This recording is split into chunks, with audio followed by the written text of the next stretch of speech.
Olá, sejam bem-vindos. Vamos conversar um pouco sobre normas e contabilidade. Notadamente, as normas emitidas pelo CFC. Nós estamos falando aqui de uma parceria de cooperação científica entre o Laboratório de Perícia Contábil e o Conselho Regional de Contabilidade, como o próprio sistema CFC. A ideia central, nós conversarmos um pouco sobre alguns aspectos da norma de perícia e do perito, notadamente naquilo que diz respeito aos procedimentos de estabilidade, de adoção de um método científico e das fundamentações do laudo. Eu escolhi esses três temas para bate-papo rápido, que estão vinculados à NDCTP de 2020, que eu participei do grupo que deliberou sobre essas normas, e esses três itens foram sugestões que eu apresentei e foram discutidas e acatadas pelos colegas. Então, eu vou falar um pouquinho sobre cada uma delas, iniciando com o procedimento de testabilidade. Testabilidade nada mais é do que uma asseguração contabilística, no mínimo razoável. Se obtém isso através dos procedimentos de ceticismo. Ceticismo não é só uma técnica, um critério usado na auditoria. É algo vinculado a todas as ciências. Então, no ramo da perícia contábil, no âmbito da ciência da contabilidade, lógico que se aplica. A ideia desse procedimento de testabilidade, que é uma novidade na norma de 2020, busca a elaboração de um diagnóstico, seja positivo ou negativo, para aquilo que se pretende provar. Se pretende provar numa inicial, numa contestação, ou num contrapedido, quando se tratar de procedimento arbitral. Então, essa é a primeira novidade. A segunda está vinculada à adoção de método científico. Método, metodologia e métrica são coisas distintas. Método é um critério de pesquisa. Metodologia são os estudos dos critérios de pesquisa. E métrica são técnicas como fluxo de caixa descontado, margem de contribuição para precificação de lucro cessante. Isso são métricas. Portanto, metodologia e métrica são coisas distintas e não podemos confundir uma coisa com outra. No âmbito da perícia, notadamente no Código de Processo Civil, no artigo 473, inciso 3º, o legislador se preocupou com o fato de que deve o perito adotar e indicar um método científico. E mais, ele tem que comprovar que esse método é conhecido no âmbito daquela ciência que ele atua.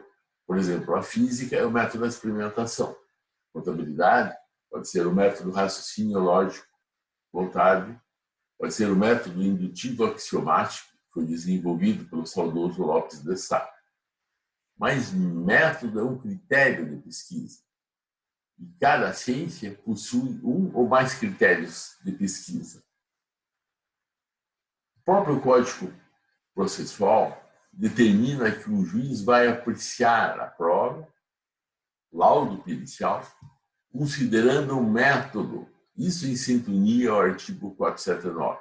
Vejam a importância da adoção de método científico e de que não exista confusão de método com metodologia e muito menos com métrica, por serem coisas totalmente distintas. Método, segundo a nossa norma NDC TP01, é um procedimento de análise técnica ou científica de valoração dos elementos probantes que instruíram a demanda, seja inicial, seja na contestação. E esse método ele tem que ser predominantemente aceito pelos especialistas da área do conhecimento que se originou. A literatura mostra quais são os métodos. Em síntese, nós podemos dizer que método é aquilo que regula previamente uma série de estudos e procedimentos que se devem realizar em campo, ou vou numa diligência, colher determinada prova, ou eu vou analisar essa prova no âmbito de um laboratório de perícia contábil. As fundamentações do laudo, terceiro e último aspecto que eu pretendo abordar. Essas fundamentações decorrem de decisões judiciais, podem ser os pontos controvertidos, sentenças, acordos ou qualquer determinação de um juiz monocrático ou de um tribunal com juízes colegiados.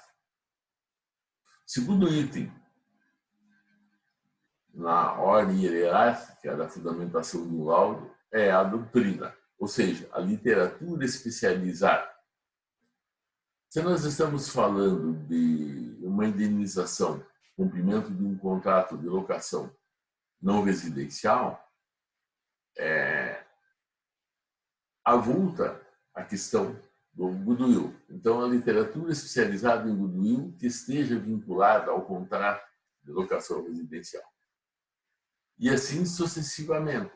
Todos os conceitos, balanço de determinação, a literatura, ou seja, a doutrina vinculada aos procedimentos, às técnicas de elaboração de um balanço de determinação. Essa doutrina, ela faz parte da fundamentação das razões do convencimento do perito, que se refere a análises técnicas, análises científicas com base em métodos científicos. E o terceiro item, na ordem hierárquica da fundamentação, são os princípios de contabilidade, as teorias, os teoremas, as leis que regulam os fenômenos patrimoniais. Por exemplo, na apuração do goodwill, quanto maior for o investimento no ativo operacional, menor será o retorno do superlucro, ou seja, do comércio.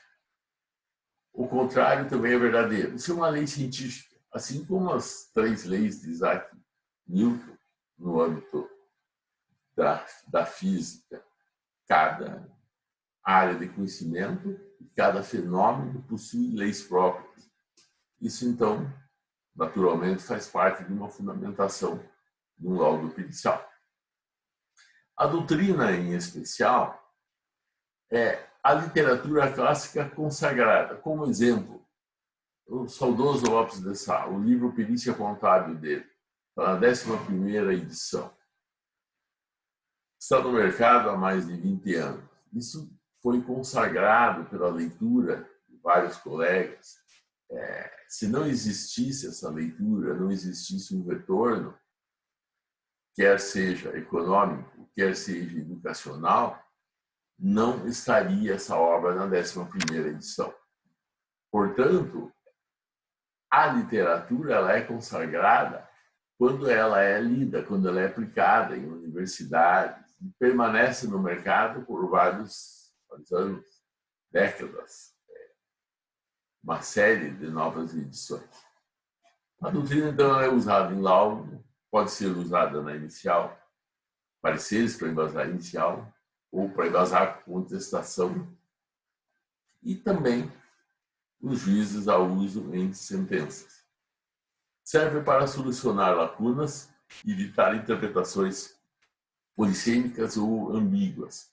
Consequentemente, a doutrina tem uma importância fundamental no que diz respeito ao afastamento de falácias que são baseadas em premissas equivocadas. O sentido e o alcance das categorias, a doutrina explica. Ela explica a ciência. Daí a importância de bons livros, do perito ter uma biblioteca. bons dicionários de contabilidade, de direito, e assim sucessivamente. Esses conceitos devem ser transcritos no laudo pericial, sob a forma de rodapé, sob a forma de citação, qualquer critério indicado pela ABNT para trabalho científico. Mas é de veras importante a citação da fonte. A NBC, no item 41, ela trata especificamente dos conceitos doutrinários quando se refere a termos técnicos atinentes à ciência. É de veras importante que existam esclarecimentos em notas de rodapés. É recomendada a utilização daqueles termos já consagrados pela literatura contábil. Daí a importância da doutrina como elemento de fundamentação. Tudo aquilo que, eventualmente, não seja de domínio dos juristas, advogados, juízes, desembargadores, promotores de justiça, necessariamente tem que ter o conceito para evitar as interpretações ambíguas ou polissêmicas. A biblioteca de um perito, então, é um investimento imprescindível na realização e prestação de um bom trabalho. Senhores, muito obrigado. Agradeço a oportunidade e estou à disposição caso queiram conversar a respeito de testabilidade, método científico e fundamentação do laudo.